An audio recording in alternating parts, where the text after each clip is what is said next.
on my arm. No, he's very good, but he's also It's a good reminder. Very high praise. He's also David Baldacci's publicist, so I get a double whammy.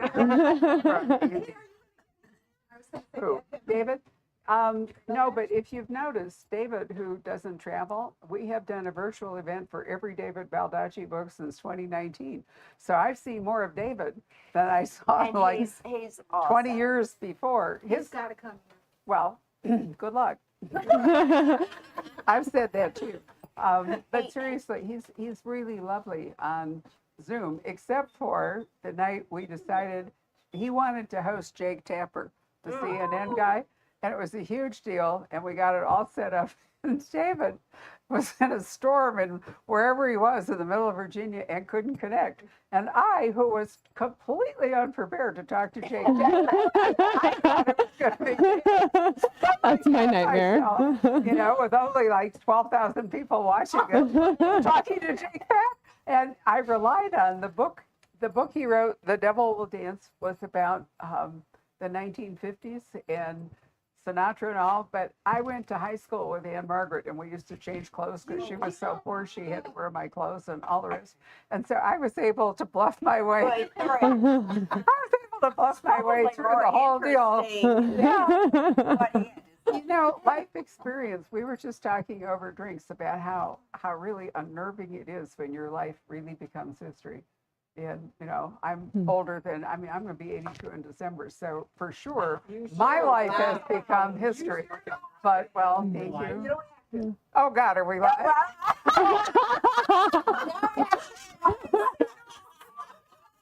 Okay, well, Yeah. for coming to this comedy night. What can I say?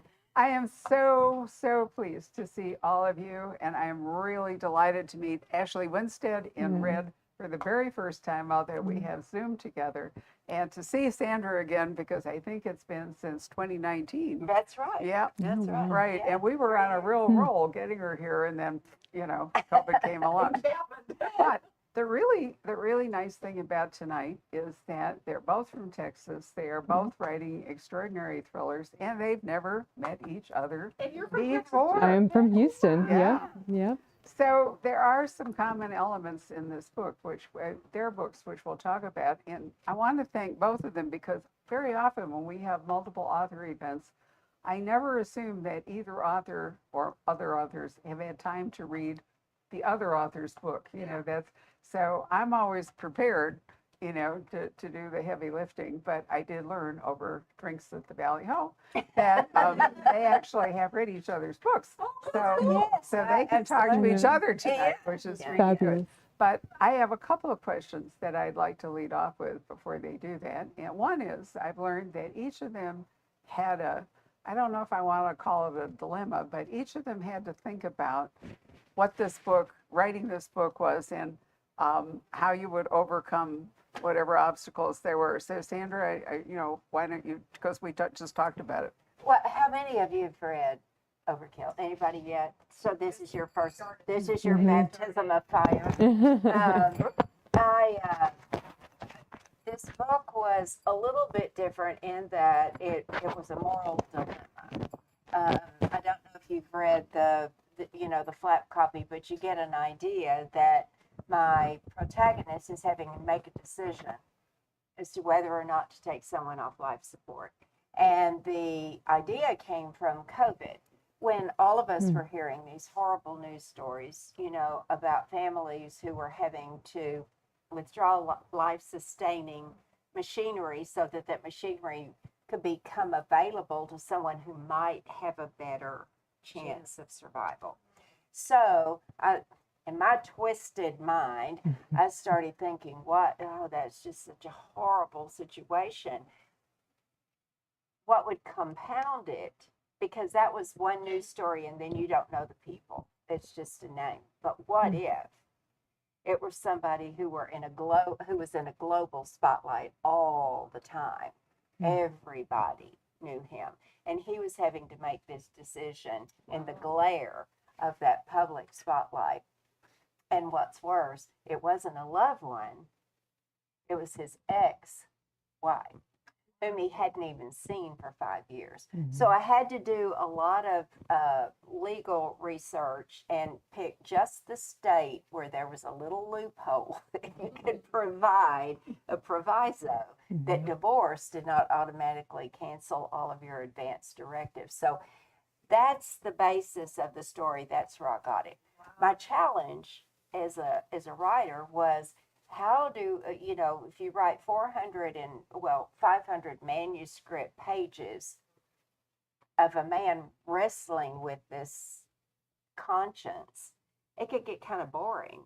He's sitting there stewing in his own juice or pacing the floor, wondering, what am I going to do? What am I going to do? Because whatever I do is going to be wrong to a lot of people. And so I thought, I've got to incorporate the moral dilemma into a novel of suspense, because stuff has to happen. Stuff has to happen. And that was my challenge as the writer, is how do I make his moral dilemma and still keep the tension. So in the very first page, I want you worried about what Zach is going to do.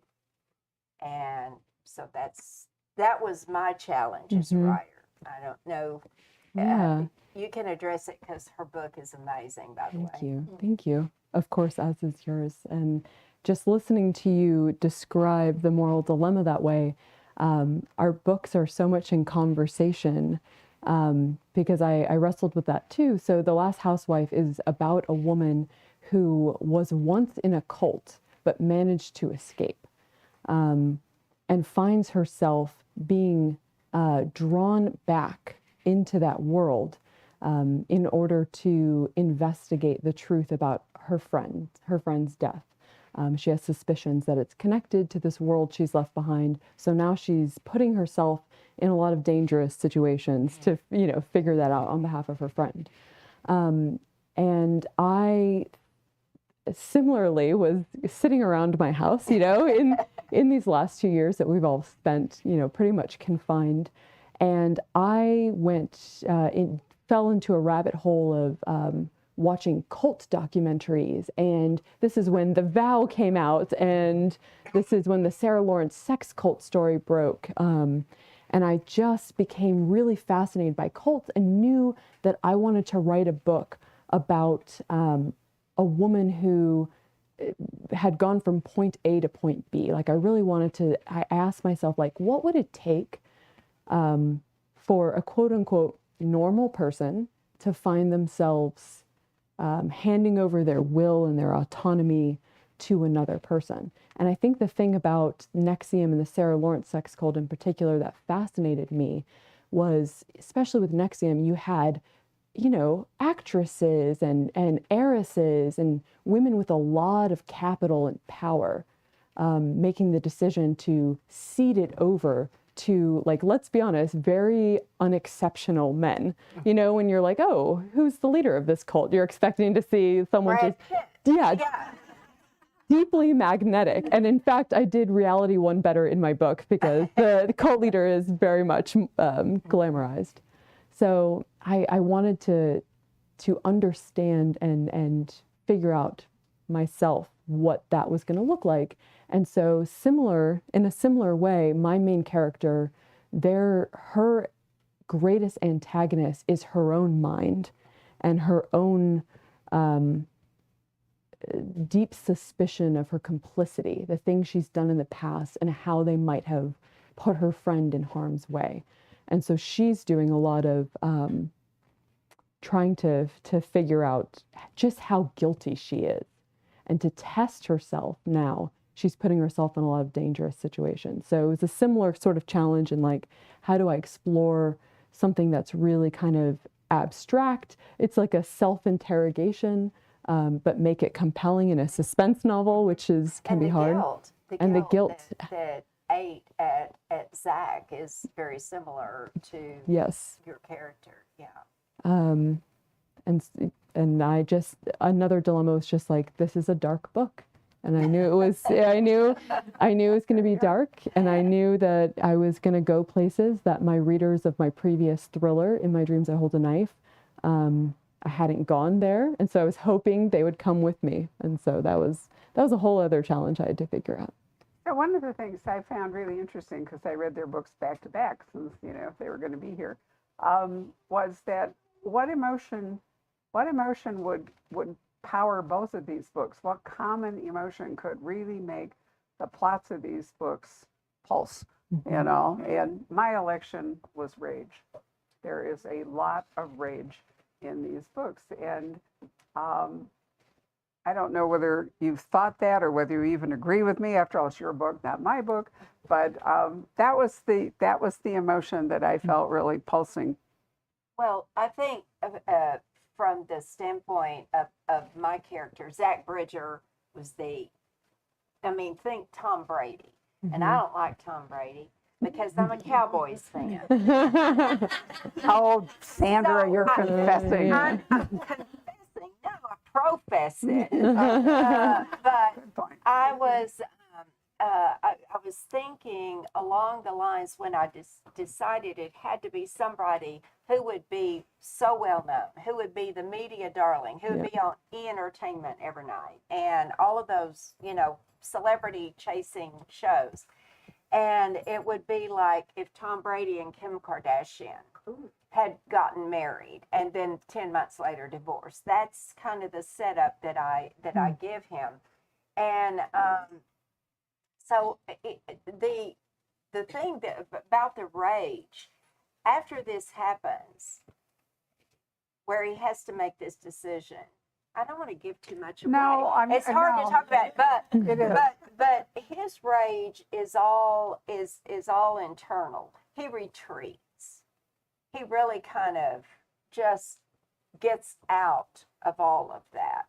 And in a way, I thought when I was developing his character, which I don't really develop a character, they show up and I write down what they say and do. So they develop their character and they relate it to me and I report it to you. But it's his character evolves over the course of the book. His arc is from becoming almost like a hermit, a very embittered individual for all this that happened to him, and then becoming he takes control again. He becomes the quarterback again. He calls the plays. And that was his character arc from the first chapter to the last chapter, or the last 10 chapters. I didn't even realize that till the other day. I was writing something for the ambassador group that I have online. And they said, we're going to have a read along and do 10 chapters, 10 chapters, 10. And so I was writing all these comments and everything. And I thought, and I didn't even realize it, but for the last 10 chapters, there is a flip where we see Zach all of a sudden taking control again. And from that point until the end of the book, it's like the last quarter of the book, he's calling the plays again. And so it was a real football analogy, which is all the way through the book. But I think he overcame the rage because he finally had to face the... I don't disagree with that, but I wasn't thinking that the rage is not just Zach in this book. And in fact, since she's killed in the first chapters, is not a surprise. His wife is full of rage, and she. It's an interesting thing because very often to write a really compelling book, one of the things is to make you care about the victim. You really want to be sorry that this person died. It's not easy to be sorry, at least when she dies, for this woman. It really isn't. And, she's filled with rage. So there are other characters in the book. It isn't really Zach's rage I was thinking about, but unfortunately, we can't tell you what I really am thinking. Or you will be enraged, and then there we are.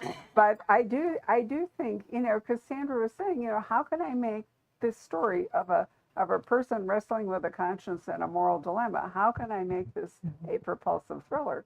And I think it is because that the rage that various characters in the book are experiencing. part of it is what makes it work. Now, Ashley, do you feel that, certainly rage is part of your book? Yeah, Barbara, I call this my rage book, which I didn't tell you. I Yeah. think Ashley's is much more obvious. Yeah. There's a lot of external rage. Yeah. Yeah. Yours sneaks up on us to Yeah, some degree. absolutely. Right. I have to move this chair because I'm too close to Sandra. There we go. Or Okay. can I- No, you're fine. I just don't want to fall into your lap. All right. So, Ashley, sorry, I distracted you. Carry on. Our comedy hour is good. So this is a book about a woman realizing how much she has been conditioned and controlled by men. And the cult throughout her entire life, but the cult is like the ultimate embodiment of this for her. And so she's confronting her past, she's confronting her own conditioning through this journey to go back in, really undercover in this society, and figure out the truth. And so rage is actually the thing that she's moving towards. She has been so guilty. She has felt so guilty and so repressed. She has hidden away from her past and the things that she's done for 8 years. That's who you meet at the start of this book. Her name is Shay. Shay is hiding from her past and from her life, and actually from her own desires and like the things that brought her. And throughout the course of this book, as she puts herself in harm's way, but really starts to take agency and control over her life and protect her friends in ways she wasn't able to do while they were alive, she is like coming into her own rage. And so I would say like I won't spoil anything or give anything away, but this book hits its crescendo with rage. And rage is Shay's, it's her finally like owning feelings that she hasn't allowed herself to feel for a really long time. And writing this book, as a woman in the last 2 years, watching the news in the last 2 years, I've had a lot of rage. And I haven't known where to put that rage. And you watch the news and for no matter what, there's a lot to grapple with. There's a lot to swallow. And I put it into this book, but it's also an interrogation of that anger. She evolves so dynamically. I mean, coming from the first chapter to the last chapter, the way that she owns it at the end, I mean, was really wonderful. Thank you, Ashley's Sandra. first book, Thank you. In My Dreams I Hold a Knife, which right there should tell you something about that. It was a dark side Yeah. to Ashley. Yeah. And actually, the book falls into people are always wanting to put like genre titles on books. It falls into the dark academic, which I find really interesting. If you think about Donna Tartt or books like that, you take something civilized like a university or a college campus or something, and then you have Make something. dark things happening, and the contrast is compelling. But I thought there were several characters in My Dreams I Hold a Knife, and again there was guilt and there was rage left over. There have been a number of books about high school and about how it's very hard to escape the awful things that happen to you in high school, and you can carry that rage or that just feeling of all your bad, you can carry them forever. Get back at the mean girls. Right. Or even the guy that dumped you or whatever it is. But I think in college maybe that's even more intense because you think that we're not in high school anymore. We should have moved past this. People should be kinder and more adult and whatever it is. But the campus that you created in that book and that group, was there 5 of them, I think? Six and then 5. Yeah. Right. It's like 10 to 11.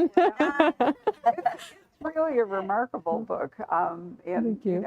I think it's interesting that you like to handle multiple casts the way that you do. Sandra has actually moved into this book from historical, because your last book Right. was a wonderful It had a lot of, historical. thank you. Blind Tiger had a lot of, thank you. Had a lot of characters, and then I didn't quite count on Overkill having as many, but as I say, I don't plan the characters; they show up, and I go, "Oh, who's this?" Yeah. and then they have a role, and there was a character that in particular that showed up in this book. I didn't know he was going to be there, and he it surprised me when I learned that he'd gotten married. So then there was a wife, and so do I bring her? And then they ended up playing a very integral part of the plot. And so it's amazing how these characters just show up. My favorite scenes to write were with the character of Bing, who is Zach's former coach. And he's the archetypal mentor in the book. And everything he says is, he's crotchety, you know, he's funny, but you can tell, and he chides Zach throughout the book, but you can tell that strong bond, that father figure, you know, bond, and the way he loves Zach. And I didn't know he was going to be there. He showed up in the first chapter, and I thought, well, he's so good, I've got to keep him. That's scary. I am fascinated by that because it's the opposite of how I work. Oh, really? Yeah, well, Tell us. very methodical, like planning everything out ahead of time before I even let myself start drafting. So I discover no one really during the process, and I'm like, that sounds incredible, to that creative freedom of meeting your characters that way. I don't know. I put them in a terrible. I know the main. When I sent the synopsis, it wasn't even a synopsis. It was just like my editor said, "Well, send me something. You know, what do we put on the cover?" Yeah, yeah. And so I said, "Okay, here's Zachary, here's Kate. Yeah. Here's what his goal is. Here's what her goal is. Here's the bad guy, and this is what his goal is." And that was basically the only three characters I had. And then when, as I say, I kind of put them in this terrible situation, and I plot out I know where I'm going. So I know where I start, know where I am, but I don't know what's going to happen in between, but I know where the tent poles have to come. I know what the 125-page flip is. I know what the 250-page flip is, and then I know what before the crisis. So it's, you know, you're looking at my, but I have certain, because I subscribe to Christopher Vogler's The Writer's Journey, and it's all of the myths and the storytelling, you know, tactics, and so, but it is like, and this all happened, I have to say, I didn't even discover this book of Vogler's until about 12 years ago. So you wrote all those books undirected? I had written 60 books before I even, and I went back and I did this subconsciously as a storyteller, as a natural storyteller. And then I'd go back and I'd say, who knew? That was here all along. But anyway, so I kind of put them in their situation, and then I know where I'm going, but I don't know every scene by scene, and I don't break it down like that. But it obviously works for you. No, I'm like entranced by this because I think it's I don't trust myself on the page. Oh, I don't trust myself. I didn't say that. I'm hearing a lot of like trust that what's going to show up on the page, and you know, you're going to get a Bing. And the characters are looking at me like, what? Yeah. What are we supposed to do now? You know, so no, I don't trust myself. And I come to stopping points, and then it's like, I don't have any clue what comes next. So. What do you do when that happens? You're an academic. You know that you have a more methodical method that you use. Well, it's like, it could be, or just this, I was trained to be like, okay, you've got to figure out every answer before you even start to creatively explore. And that gets in my way sometimes. So I think I'm gonna make a switch. This is only your third book, Yeah. so you have lots of time Yeah. to right. Sorry, didn't mean to derail this, No, but just trying to learn craft secrets from Sandra. I will admit, when I was earlier in my career, I would plot it all out, and the editors that I would work with say, well, I have an idea about what. Well, send me a synopsis, and I'd have to sit there and I think, well, by the time, and I would write the synopsis, but by the time I wrote the synopsis, I could have written 10 chapters, and so it was like, but I'd have to sit there and think it out. But then I always changed it. And then when they got the book, they were like, well, I didn't know that was going to happen. I said, well, I didn't either. Yeah, So, I love that. But I, it's changed a little bit from when I was early and young, like you. When my editor asks for a synopsis, she gets 42 pages of, with my apologies. It's like the only way I can think. Were about maybe 12. Yeah, I love it. Sounded more like 2 the way. Yeah. So, everybody's creative process is different. There is no transference. There are no rights and wrongs. It's just however it works for you to write a book. And I'm always fascinated. I mean, that's a question we get at almost every event is, what's your writing process? And I'm never entirely clear why people ask that, whether they're trying to figure out if they can do it or whether they just want to know how you can do it, or whether it's just part of it will make it a more interesting book to read. Honestly, I don't really know. It's a mystery. It is a mystery, but what I do know is that every author is different. And so another good question would be, you don't write sequels. I have written A couple. I've written a few over the course of my career, but no, and it never occurred to me when I started writing. It never occurred to me to write a series with a character. It never occurred to me. Every single time I finished a book, there was another cast of characters, and it was another, and so I wanted to tell another story. And I was interviewed once for People magazine, I remember, and this goes back to, I don't know, maybe the early 2000s or something. And they said, you've never written a series. And I went, oh, well, why haven't you? It might have been easier, because then the publisher would have known, where to put you. And I said, gee, well, but even if I went back and had it to do over again, I don't think I would change it. I don't think I would change it. It never interested me, but honest and truthfully, it wasn't a mental choice. It was, I guess, a gut instinct that I just followed, but it was never even a question in my mind. It was just like there was always another story to tell. So that's why I've never done, and there have been some characters that have been so intriguing to me that I didn't want to leave them. So I carry them over, and I still might, I even toyed with the idea of doing a sequel to Blind Tiger, taking it, past that. But I don't know. I wait and see what's going to show up. I wasn't kidding. If your phone goes off, it is a national weather warning. So, right, just to let you know. We once did an event with Daniel Silva. This is one of my favorite stories ever. We were the first time that we were ever going to live stream Daniel Silva, but before Zoom and all the rest of it.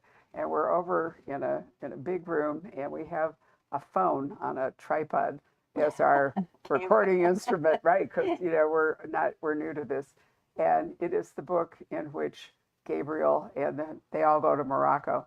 So they're a couple hundred people, I don't even remember, several hundred people in the room, and there's the phone right in front of Daniel.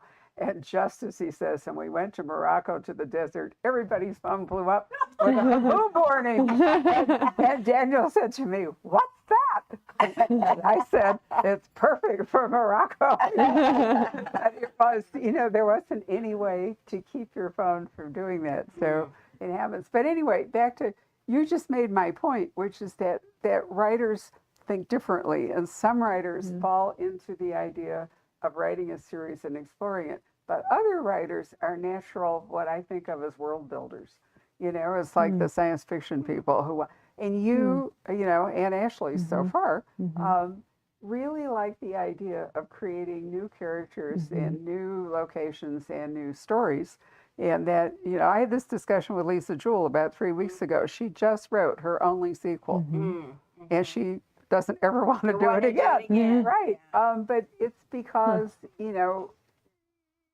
part of the fun is the creating of the entire new world. Well, and every sequel that I ever wrote was taking a character that I couldn't leave alone and giving them their own story. So it wasn't even like I followed up with the same characters. It was, other characters in another story.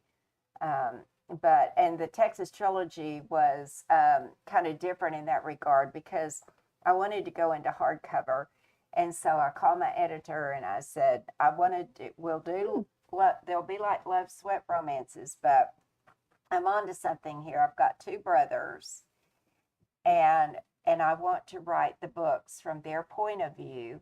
She said, you can't do that. This is romance. You can't write from a male point of view.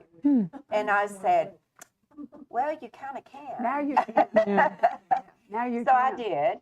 And then I said, I'll throw in, if you want a female, I'll throw in a sister, So I'll do 3. And I want them to be longer than Love Sweats. And I want them to be published in hardcover. And so she said, okay, send me the first one. And that was lucky. And then I said, but Chase showed up. And so Chase was the second one. And then I created Sage so that they would have a sister and I'd fulfill the trilogy idea. But that was the only time that I really planned, the three characters, 3 books. So Ashley, how does your mind work? Because so far your books are not sequential. I am so addicted to the feeling of like freshness and starting over that I've not only not written sequels, but I've hopped genres with every new book.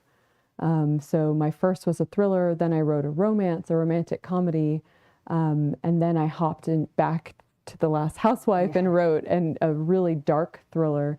And I've gone back to romance, and I'm just going back and forth because I love the feeling of just taking, I guess it's taking risks is how I frame it to myself.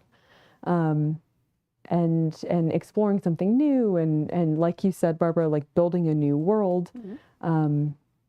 And so I'm taking that to the extreme, really, by just... And I think that keeps you fresh as a writer, too, because you have to constantly challenge yourself. If you're bored, your reader is going to get bored. Yes. And so I've always built in something in every book that I've never done before. I do the same thing. Just to keep it keen, for me. And to keep from getting stale. So that's I do the same thing. Yeah. It's that freshness, and it's that setting a challenge for yourself. And with the Last Housewife, I challenged myself to write a kind of multi-format structure. It braids together podcast transcripts and a frame narrative and forward action. And I wanted to see if I could do it. Wasn't his name Jake? Jamie, the podcast host. Yeah. He was great. He's a good one. It's interesting how many podcasts have suddenly come into crime fiction. Yep. I don't know if you've all noticed it, but we have a book, All Good People Here, which is, she's dropping by to sign it next weekend, and it's a debut, and it's our September 1st mystery book. And the woman who wrote it is a well-known podcaster. And so, there seems to be a real correlation now between hosting a podcast and writing a book, or having a podcaster in the book. But going back to the idea of books being not series for you, the reader, it's scarier too, because everybody in the book is at risk. There is no one character that has to survive to the end of the book, right? So everyone is in jeopardy. And I think, does that translate to you guys too, that you like that idea that you could, except for the dog, you could kill anybody else in the book? Never the dog. Never Yes, never the dog. Oh gosh, I killed a dog. And I got so much hate mail, and I go, I didn't kill the dog. Yeah. It was to show how reprehensible this bad guy was. Please don't blame me, for what my character did. But I'll never do that again. Yeah. No. Kill a human being, but don't. Plenty of human beings. Yeah. You can't. Yeah, you can eat their heart, but Yeah. don't mess touch with their that dog. Yeah. We're Yeah. going to revisit a lot of this conversation next Tuesday when Karen Slaughter debuts her new book, Your Girl Forbidden. But Karen is a cat person. Oh, yeah. Yeah, and so we have the newborn kitten rescue group here. And Karen, no, seriously, Karen is put up $2,500 and we're for matching donations. And we've now, I think, gotten $700 have come in. So that's going to be $1,400 That's sweet. for this. But, the contrast between Karen, who was like savage, and the kittens is so amazing. That's why I love her Instagram, because she writes such dark books and then has then kitten kittens, videos yeah, on her exactly. Instagram. I Yep. know. It's delightful. I know. I've known her for years. Actually, I've known Karen since before she was published. We first met in New York. I took her to lunch at the Museum of Modern Art for reasons that we've already discussed. And, and it's been interesting watching her develop. And her book really rage. I mean, we're talking serious rage in Girl Forbidden. So, I read them all three together, and then I thought, I need a comedy here. I need a rom-com. So I went looking for something like that. Because, don't you think as readers, a steady diet of any one kind of book is, we all want to kind of move around and, lighten the mood, or, people don't, it's so interesting when people come into the store, the difference between readers. Years and years ago, and we were in the little store over on Main Street, I was right in front of everybody at the desk, and the old brown leather chair that John is sitting there was right in front of the desk, and then there were bookshelves going this way. And we had this really nice customer. He was a doctor from Boston, and he had like consulting work in Phoenix, and also that's how he started being a customer.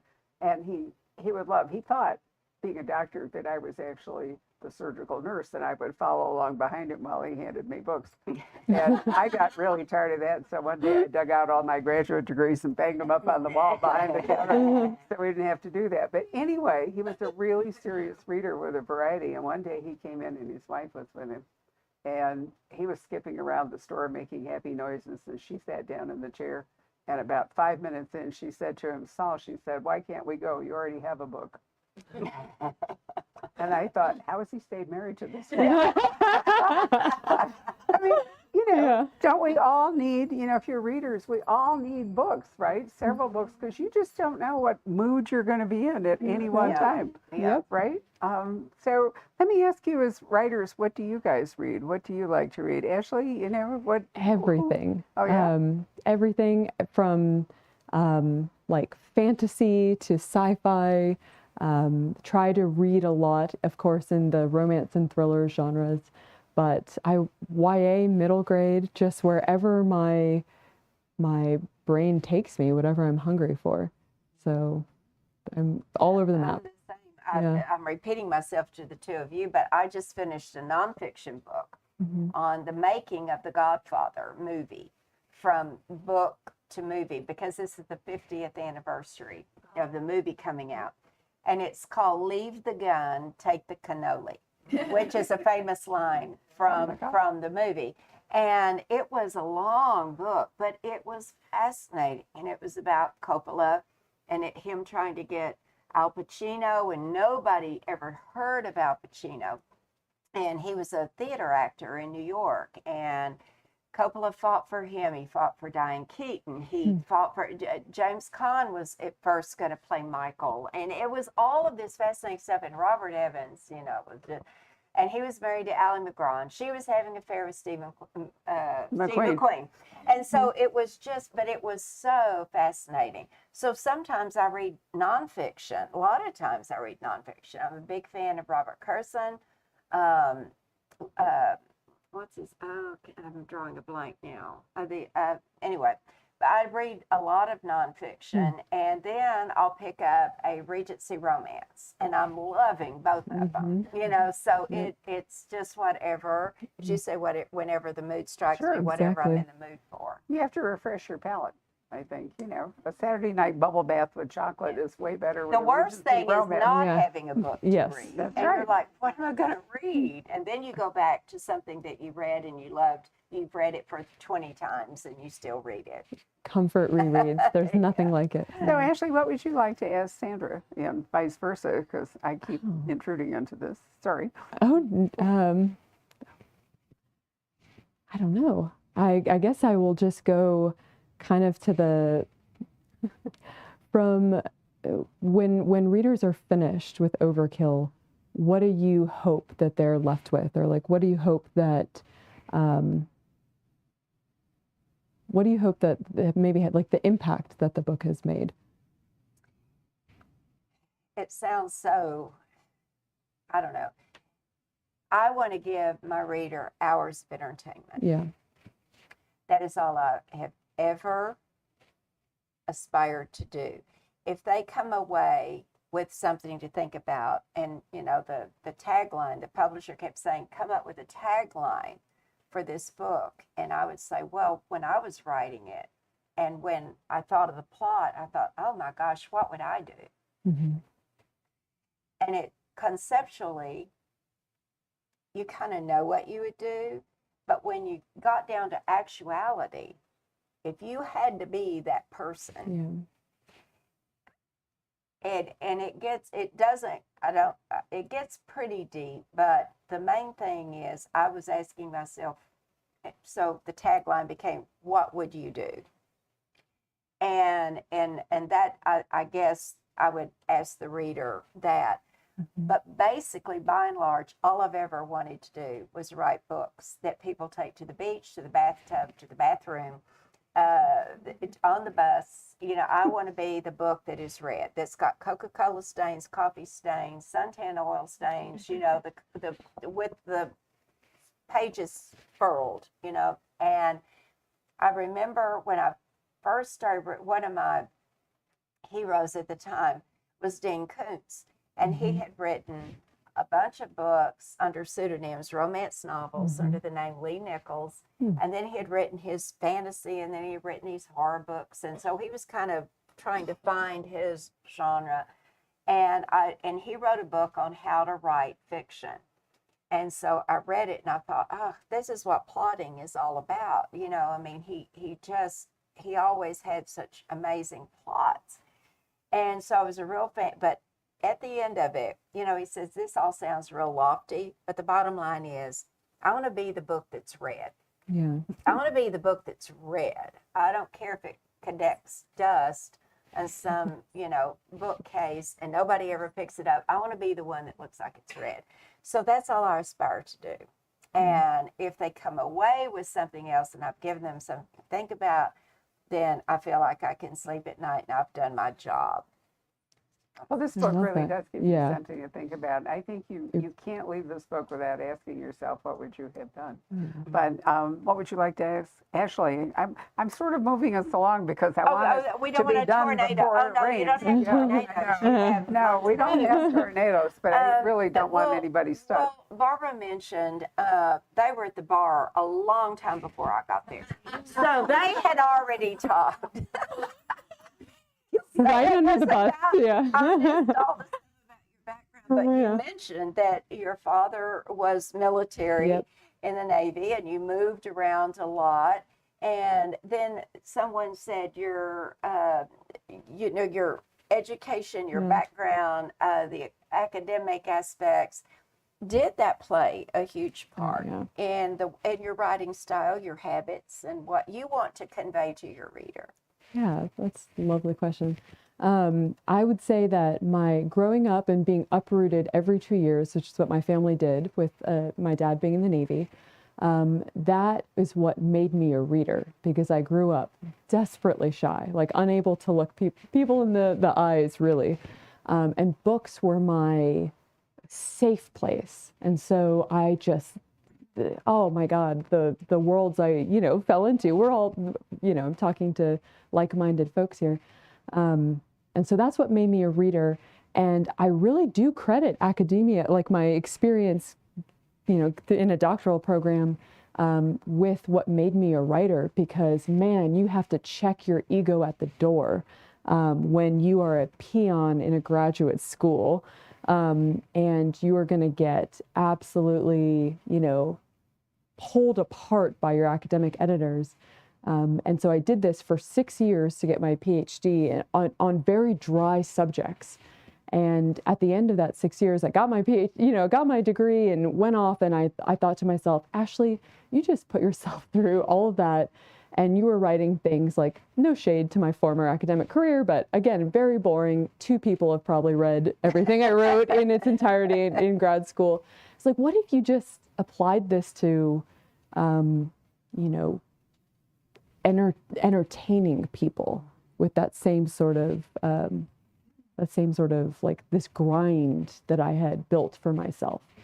So I think that's what opened the door to writing for me. And it's so funny because I really do want to entertain people the same way that you described. And I love the coffee or the Coca-Cola stain. Like, I love that. And it's funny because last night at another, I was talking to a bunch of readers who said, your book is the book people read on a subway and, kind of like hide the pages so people can't peek over. Kindle's the best thing that ever happened. Yes, people wouldn't want to be caught with a Sandra Brown book. Well, it's just like, I was just so charmed by this. And I was like, I didn't realize that was a goal of mine, but here I am living my dreams. But I think it's that academic in me that always starts out with like, here's what I'm fascinated in, but here's kind of like this message that I really want to bury. And so I do worry about being too didactic in my writing. And Barbara, you'll tell me No, I don't. when Well, I. yeah, I will too. When But so far, you're not. Okay. No, So far, you're you're yeah. not at all. So do any of you have questions that you would like to? Oh, there's a hand. I knew you were going to ask a question. I could just see your eyes sparkling. So you can be first. My favorite author, second to Margaret Mitchell. Thank you. It's pretty good company. Yeah. Except she's dead. And you since a long time ago. And I noticed in a lot of your early works there were either indirect or very direct references to Gone with the Wind. I even think Sunny Chandler's return is almost a study of if Scarlett had figured it out faster than she did. So I didn't know if my question to you always would be, was that on purpose? Was that by accident? Was there anything? Or I'm going to disappoint you sorely, but honestly, I do not even remember. I remember Sunny Chandler's return. I remember the scene with the raccoons. And I remember what the plot was. She was left at the altar. she was Correct. and still in love with the guy who dumped her. Right. And then the sheriff comes on. Yeah. Okay. There's always the sheriff. But I don't remember. I don't remember direct references, except my mother was. Whom I give a great deal of credit because I'm the oldest of 5 girls. I have 4 younger sisters, but my mother read to us all the time before we could read, and it was fairy tales and Jane Eyre, and it was all these classics and Gone with the Wind. And so I think, and she read all these adventure stories written by the authors of the time, would have been in her era, like the 40s and 50s. And then I got into the 60s and 70s, and it was like Irwin Shaw and Irving Stone and Frank G. Slaughter and all of that told, just wonderful stories. Taylor Caldwell was just, was such a fan of her. Yeah. And so I think because of just my imagination, but those roots go very deep. And so maybe on a subconscious level I did.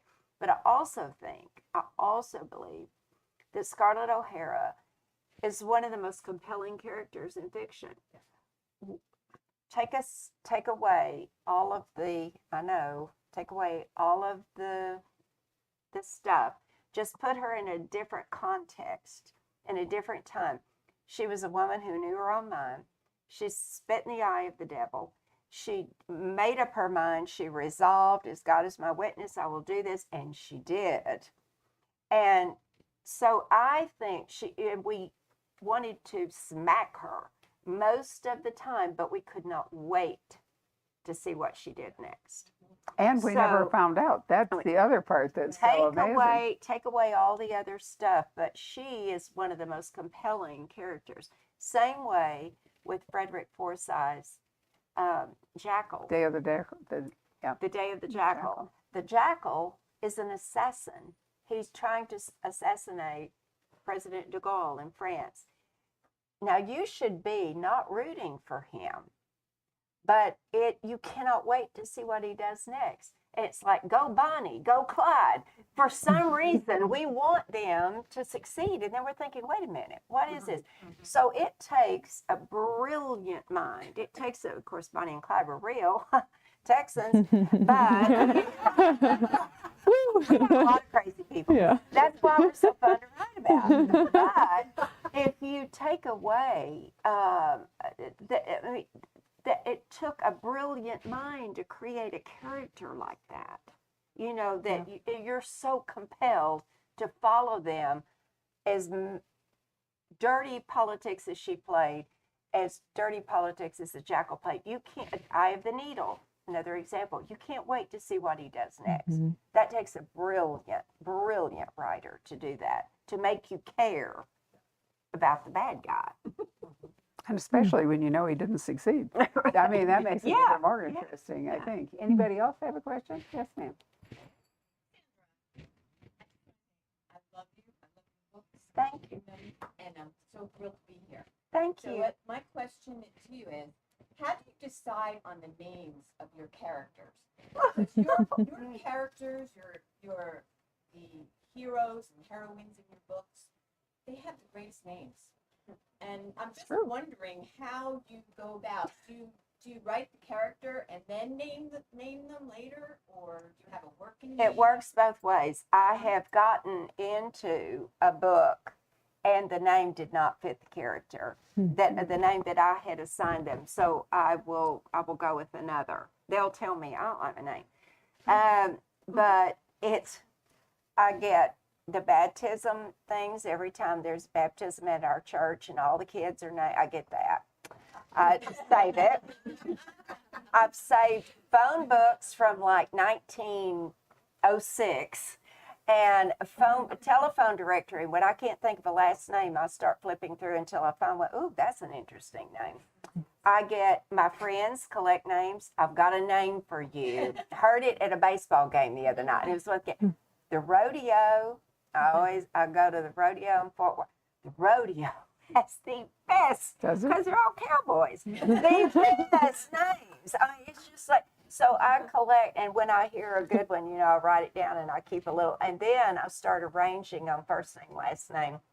And so and sometimes they just come to me and I know that's his name. And there are other names that, you don't like, and so you would never, each of us probably has an association Yeah, and I always give with some name. I always try to give Yeah. the villain something. I had a villain in Slow Eating Heaven called Jigger Flynn. And I don't even know, it came out of my fingers. I didn't even think of that, but it was like Jigger Flynn. I thought, you just know he is a snake. Yeah, absolutely. Good point. Did you have a question? It's not necessarily a question, but and I have to say I have read, I think, almost every book you ever read. Thank you. Oh, Love it. One of the things that I've noticed in newer books is that the climax is like 20 pages before the end, and then everything gets wrapped up in 20 pages. But I feel like you do a really good job of not doing that, about taking your time with tying up all the loose ends and having things resolved. And I just want to say how much I appreciate that as a reader. Thank you. Because too many times reading books, I'm like, there's 20 pages left. How are we going to finish everything that needs to be finished in 20 pages? So I just want to say thank you for that because I just really Maybe enjoyed as a reader, I get frustrated with that too. I go, it's over. Where's the wanted to know what happened. But I've even had readers say, did they get married? Did they have a baby? What was the baby? And I'm like going, I don't know. They left me there. They didn't tell me that, But I feel like it's cheating if I don't fill up all the holes of the plot. And You got to do that. and you've got to fill up all of the Right, holes Ashley of the does plot. that really well If too. you asked a Yeah. question, if you planted a question in the reader's mind, you need to have an answer for Exactly. it at the end of the book. The first question I ask is the last one I answer. So I try to build in a question in your mind, the first page of the book, and I try not to answer it until the end. And that is subliminally what keeps you turning, is that you want to know the answer to that question. Yeah. Yes, ma'am. We have one of yours as our favorite. So anytime people say, like, I'll say Sandra Brown's my favorite author, and I'll look you up and I'll say she has so many. Where do I start? Which one do I start with? I always have the same one that I suggest. Which is? I want to tell you until you tell me if you Oh. know that it is. I'll tell you. But if you were gonna say if somebody said to you, of all your books, where should I start? Ouch, that's a hard one. That is a hard one. I would not even, because I have books that I was partial to or that are fan favorites that keep recurring, in fan groups or something, and they keep recurring as a favorite. So I know those. And then there are some that were just like, pulling teeth to write. And it usually had to do with what was going on in my life at the time. We also have lives, right? And things happen. Yeah. And I plow through it. The writing has always grounded me. Whatever was going on in my life, the writing has been the one thing I could hold on to, depend on. So I would write through it. And usually those books are not my favorite. But I'm never going to tell you, because if I told you, then the next book, it would be, that's the one I loved, And then I would lie and say, well, that's the one I sweat blood, I poured my heart and soul. It's my favorite too. So it's really hard to say. I would think, I don't know, possibly, and a fan favorite would be Envy, Slow Heat in Heaven, Mirror Image. Yep, that's my favorite. That's your favorite. Okay. I liked Mean Street. That's all. Bingo. I liked Mean Street. Wonderful. Oh, that's so nice that you synced it up. Ladies, I think really because of the weather thing, we probably ought to say thank you and let the authors sign books for you, because you don't want to take your beautiful new book out in the deluge. You probably didn't bring an umbrella, but we do. Sandra, if you could hand me the books on the table. Pardon me. These, right? Oh, it's right there. Yeah, I have to turn this off. Hold on. I never can remember how this works. There we go. Okay, That there. right. So we do like to give away, we gave you candy, right? For those who got cinnamon lollipops. I like to give away, these are advanced reading copies. These are the things that I get, right? So, but normally we give you a printed ticket with a number. Larry, we didn't do that tonight, did we? We screwed up. We are so out of practice. So I'm going to figure out how to do this. And I'll tell you what, the lady with the glasses that asked the first question, I'm going to give Catherine Coulter's new book, which is amazing, called Reckoning.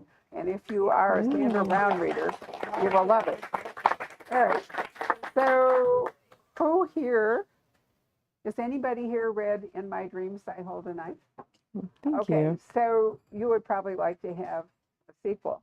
So you, back there in the aisle, let me give you Aw. Ashley's book and she can Thank you. autograph it for you. That's my favorite one. Oh, thank you so much. Thank you. Is there anyone here who has a relative who played football? Aha, I see a hand. All right. Mm. Then you're going to get Overkill because I can't come up with any other really good deals. You'll see me after. We will do that. I'm really sorry. Normally we do this with numbered tickets for people who buy their books, and then it's kind of a lottery, but it'll work out. Young Pat, did we have any questions that we needed to answer, or are we good? Not really, but Rose from Australia says hello. Rose from, oh, I know who Rose is. Wonderful. Usually it's Stephanie from Italy, or a very nice man who lives in Bucharest.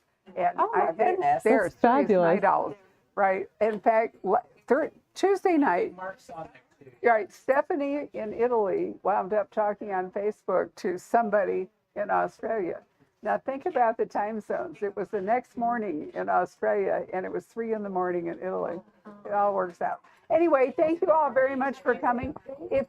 We don't have any great way to line you up, so probably by rows would be the best thing. If you could fold up your chairs and move them over to that wall, because they will slide off this wall onto the floor and hurt you, that would be outstanding.